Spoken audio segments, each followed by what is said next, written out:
साथियों, ब्रह्मा के बारे में कहा जाता है कि हमारे देश में ब्रह्मा का एक ही मंदिर है राजस्थान के पुष्कर में। और लोग बड़े श्रद्धा के साथ श्रद्धालु वहां पर पहुंचते हैं और स्नान करते हैं। लेकिन मान्यता है कि हरियाणा के जींद जिले के गांव पोखरी खेड़ी में भी ब्रह्मा का एक तालाब है, मंदिर है। यहाँ भी बड़ी आस्था है लोगों की और दूर दूर से लोग यहाँ स्नान करने के लिए आते हैं। किस तरह से ब्रह्मा का, क्योंकि हमारे देश में कहा जाता है कि ब्रह्मा का एक ही तीर्थ है, एक ही मंदिर है, लेकिन पोखरी खेड़ी में क्या मान्यता है, क्या आस्थाएं हैं, यहाँ के लोगों से जानेंगे कि ये जो पीछे हमारे तालाब देख रहे हैं, पोखर तीर्थ के नाम से इसको यहाँ के लोग मानते हैं कि यहाँ पर बड़ी आस्था और श्रद्धा है।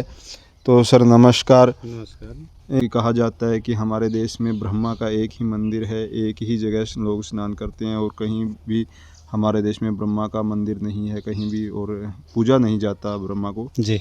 तो इसके बारे में बताइए कि किस तरह से लोगों की इसके प्रति आस्था है। इसका ऐसा है सर, ये पुष्कर तालाब का पानी लेके रेणुका जो परशुराम की माँ थी, वह हर रोज़ जगदम्बनी ऋषि को नवाया कर दी। इसके परशुराम जन्या वह हर रोज़ लेके आया कर दी।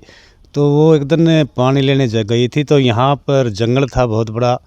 तो जंगल में एक राजा, उसका जो साडू था, उस शिकार खेलने आया हुआ था, उसने मजाक किया। मजाक करने के बाद में उसकी मटकी टूट गई, वो दोबारा पानी लेके आई तो उसमें टाइम लग गया। तो ऋषि कहने लगे कि आज लेट हो गया आप। वो कहने लगी आपका साडू मिल गए थे, उन्होंने मजाक कर दिया और मटकी टूट गई। वो कहने लगे आप दिल से साफ हैं तो आपको वहाँ जाने की ज़रूरत नहीं पड़ेगी, वहीं तालाब मिलेगा, वो आपकी मटकी सेफ मिलेगी। तो अगले दिन वो रेणुका आई तो यहाँ तालाब मिला, पुष्कर का पानी ऐसे ही मिला था। तो उस ऋषि बहुत बलवान था, यहाँ तालाब मिला, ब्रह्मा का ये पानी है, वो यहीं से फिर पानी लेके उसको हर रोज़ नहलाती रही। तो मतलब कि वो पुष्कर तीर्थ है, वहाँ से पानी लेके आती थी? जी जी, हर रोज़ लेके। उसकी जो थी यहीं से पूर्ति होगी? जी, यहीं से पूर्ति होती है। ये उसकी शाखा है, पुष्कर के तालाब की शाखा है। अच्छा जी। कितना प्राचीन तीर्थ मानते हैं आप लोगों को? यहाँ के हम देख रहे हैं ये जो पेड़ हैं बहुत प्राचीन पेड़ हैं, इस तरह के प्राचीन पेड़ हमें शायद कहीं ही दिखाई देते हैं। ये तो कई हजार वर्ष पुराना है। इसके चारों तरफ ऑल इंडिया में आपको कहीं नहीं मिलेंगे। जो कदम के पेड़ हैं ये हजारों वर्ष पुराने हैं, आप भी देख रहे हैं। बहुत पुराना तीर्थ है, इसकी दूर दूर तक मान्यता है। काफ़ी लोग साधु श्रद्धालु बहुत आते हैं पूरे इंडिया से। तो किस दिन यह मान्यता के अनुसार यहाँ नहाने दिवास का मेला पड़ता है? अच्छा जी, दिवास को नहाने के लिए बहुत दूर से लोग आते हैं श्रद्धा के साथ, और उनकी मनोकामना भी पूरी होती हैं। यहाँ पर 3 महत्व हैं। यहाँ 19 एकड़ और 7 कनाल ज़मीन है और इसके अंदर बहुत पुराना जंगल है सारा। ये गांव की एक पंचायती भूमि है और ये कुरुक्षेत्र बोर्ड के अंडर भी आती है, क्योंकि महाभारत का युद्ध यहाँ तक लास्ट लगा था। 48 कोस का ये आखिरी गाँव है। यहाँ पर आपने मतलब लास्ट की जगह थी ये? लास्ट थी, महाभारत युद्ध की भी लास्ट जगह थी। तालाब के साथ साथ इसका महत्व ये भी है ना, जो महाभारत का युद्ध भी यहाँ तक हुआ था। अंतिम छोर था ये? अंतिम छोर था महाभारत के छोर का। ये कुरुक्षेत्र बोर्ड के अंडर आता है। विकास बोर्ड के अंदर ये तीर्थ भी आता है क्या? जी जी, ये भी आता है। तो यहाँ पर हम एक मूर्ति भी देख रहे हैं, ये कि यहाँ पे एक मूर्ति स्थापित है, ये किसकी मूर्ति है? कपिल यक्ष है। जो युद्ध होता था, जो चारों दिशाओं में कौरव पांडवों ने अपने दक्ष खड़े करे थे, वह वहाँ तक रुको, वहाँ तक युद्ध होना है।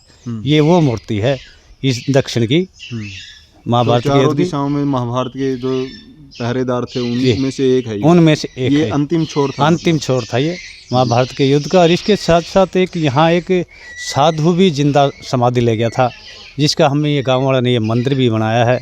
उसका नाम था बाबा दायगिर।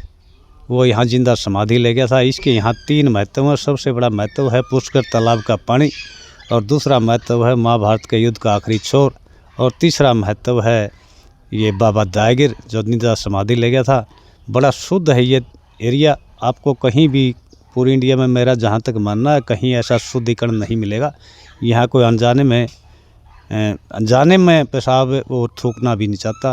अनजाना आदमी तो भला है, लेकिन उसका रिजल्ट ये देता है। यहाँ गलती करता है, कोई घमंड करता है, तो उसका रिजल्ट तुरंत प्रभाव से मतलब यहाँ पूरी शुद्धता है? पूरी शुद्धता है, बहुत ही सुंदरीकरण है हर बात का।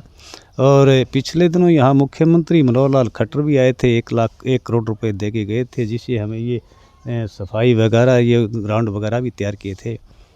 तो आते रहते हैं राजनीति लोग भी, और कुरुक्षेत्र बोर्ड के चेयरमैन भी आते हैं।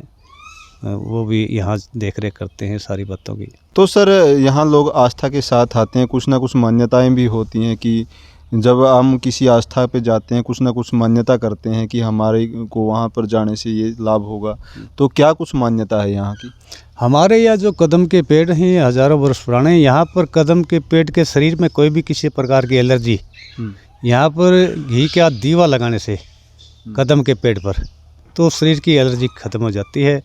दूसरा जो हमारे झाड़ू है ना, बांस की झाड़ू, इसकी झाड़ू भी कदम के पेड़ पर रख देते हैं तो शरीर की जो मुख्य बीमारियां हैं, जो चमड़ी के रोग हों, सारे खत्म हो जाते हैं। इसकी है ये मतलब श्रद्धालु आते हैं, रखते हैं दीवा दीवा रखते हैं और झाड़ू भी रखते हैं तो शरीर के चमड़ी के रोग बहुत कुछ हद तक ठीक हो जाते हैं इसी कदम के पेड़ के नीचे।